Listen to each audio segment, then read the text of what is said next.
Yo, what's going on everyone? Welcome back to my channel. This is DJ SMIRNOFF back again with another video, and in today's GTA video we are going to be talking about what's coming in the new GTA DLC update for July 26th. So starting off at the Rockstar Games Newswire website, we have a bunch of brand new updates, and I'm going to briefly talk about some of them. We're starting off with the business protection and upgrades. So starting July 26th, players will be able to engage in business activities, including sell missions in a private or invite only session. You will be able to register as a VIP, CEO, or MC president in an invite only crew or friend session. And that's pretty cool because, you know, we've always been looking for something like that when we're trying to sell our drugs or trying to sell our cars, and you don't really want to do it in a public session. So shout out to Rockstar for doing that.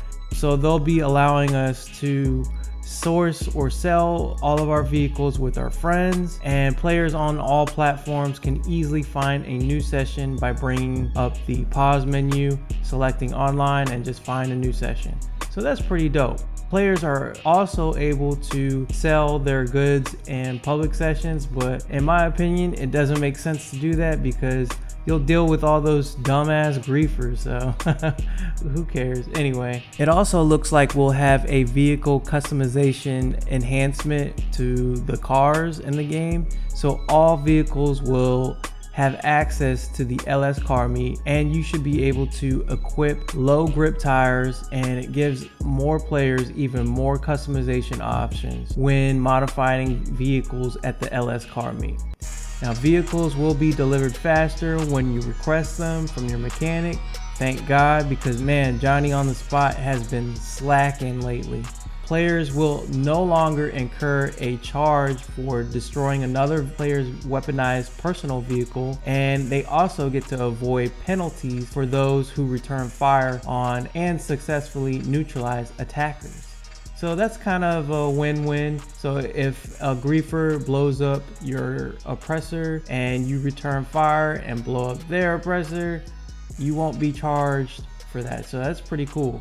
Also, the Avenger and the Mobile Operations Center vehicle workshops should accommodate any vehicles that can fit, as opposed to only select vehicles, excluding the Oppressor Mark II, which is modified via the Terabyte. Another update that they have is the number of ownable properties will be increased from 8 to 10, and they're also increasing total garage spaces by up to 20 vehicles.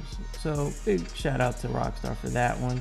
Legendary Motorsports and Southern San Andreas websites will feature new filters and browsing shortcuts, which can be used with the L1 or R1 or LB or RB tabs on your controller. So yeah, that's pretty cool update or feature because there's so many cars, so many options in the websites. So yeah, that's pretty dope.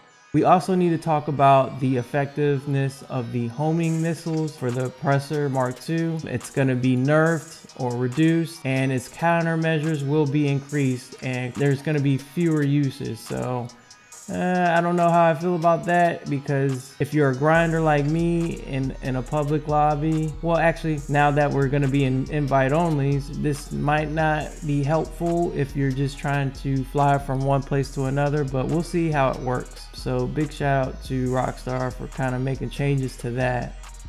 There are also general improvements to the game, whether you're assisting Franklin in his recovery, or Dr. Dre's missing music, or partying in the music locker, visiting El Rubio's tropical haven, or simply wreaking havoc with friends across the city. Players across Southern San Andreas can look forward to a slew of new, highly requested improvements arriving July 26th.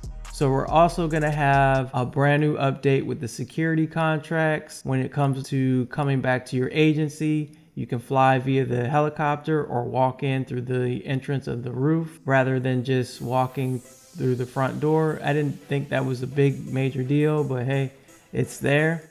When managing an auto shop business, your auto shop staff will now be much more likely to successfully deliver a customer's vehicle without any issues. One of the main issues is when you automatically made all the customizations for cars and you decided to have one of your auto shop staff members deliver the car, they would easily damage the vehicle and it takes away money from you. It was kind of a stupid update that Rockstar had when they first dropped, but that seems like a pretty decent improvement. Now, to make getting around certain locations easier, players will be able to jog inside the Diamond Casino and also the Music Locker and nightclubs. So yay, we get to finally jog instead of walk like an idiot inside the casino. So that's a pretty cool update. Players will be able to purchase max ammo for all weapons at once using the interaction menu. Players will also have easier access to use snacks and armor through a single input while the weapon wheel is up. Plus, if a player fails and quick restarts a mission, snacks will be restocked to however many they started off with in the mission.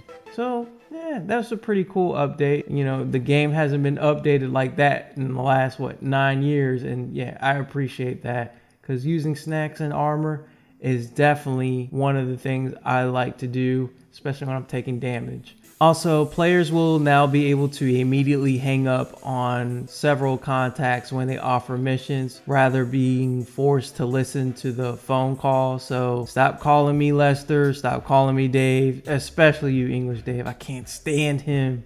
But yeah, we get to finally hang up on them. That's awesome. Rockstar is reducing instances of griefing, and the kill death statistic or ratio will no longer be affected by kills made in free mode. So going forward, this ratio will only be affected by kills scored in competitive gameplay. So KD doesn't matter in free mode. If you want to build up your KD, you're gonna have to do it in like a team deathmatch or adversary mode.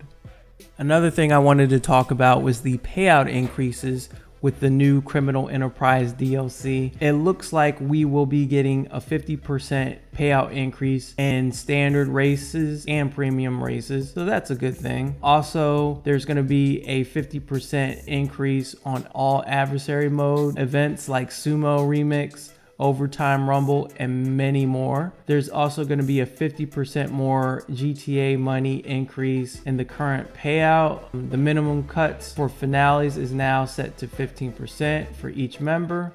The cost of the heist will be reduced across the board to only $25,000.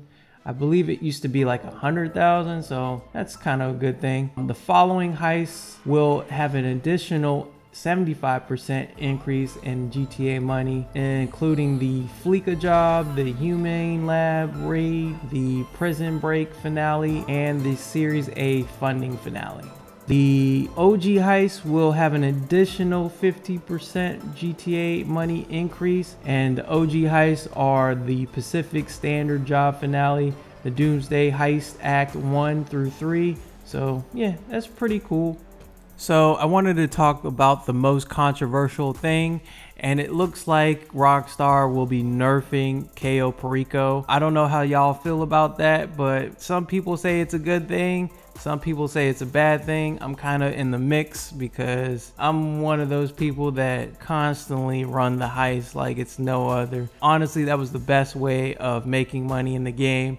But, you know, it is what it is. There's going to be other ways to grind out and make a lot of money. Like, for instance, when I first started on the game, I made my first 300 million from the Pacific Standard heist, and that was doing the replay glitch. But we're not going to talk about all these glitches in the game right now. I also made my first 500 mil in the casino, so I might be running more casino heists if need be. And I made over 1.5 billion on Cayo Perico because I ran that thing to the ground. But we'll see where we can make as much money as possible.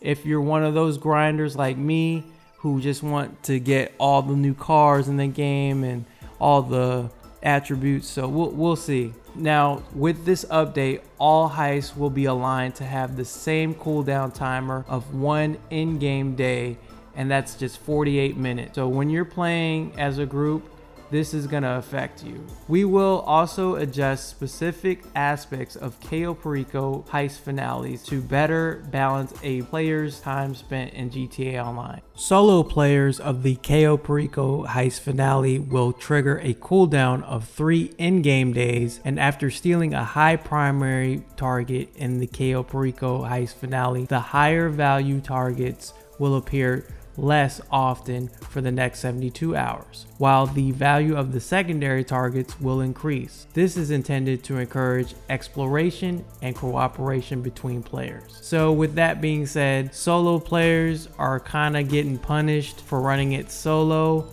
It's going to take longer. It's going to take at least 72 hours of in-game time to replay the heist. So in my opinion, this is probably going to encourage more players to just do the replay glitch. But I don't know. We'll see what happens. So according to Rockstar, it seems like the payouts are going to be minimized, and we're going to have to spend more time doing other things like racing or doing adversary mode or just focusing on those OG heists. So if you're a money grinder like me, let me know in the comment section, how do you feel about Cayo Perico being nerfed? That's pretty much it for this update. If you like this type of content, please let me know in the comments section. Also, don't forget to like and subscribe and turn on that notification bell for more updates with GTA 5 online. And also, don't forget, I'm going to be streaming July 26th and showing off the brand new DLC update. So stay tuned for that. Y'all take it easy, and I'll see you on the next video. Peace.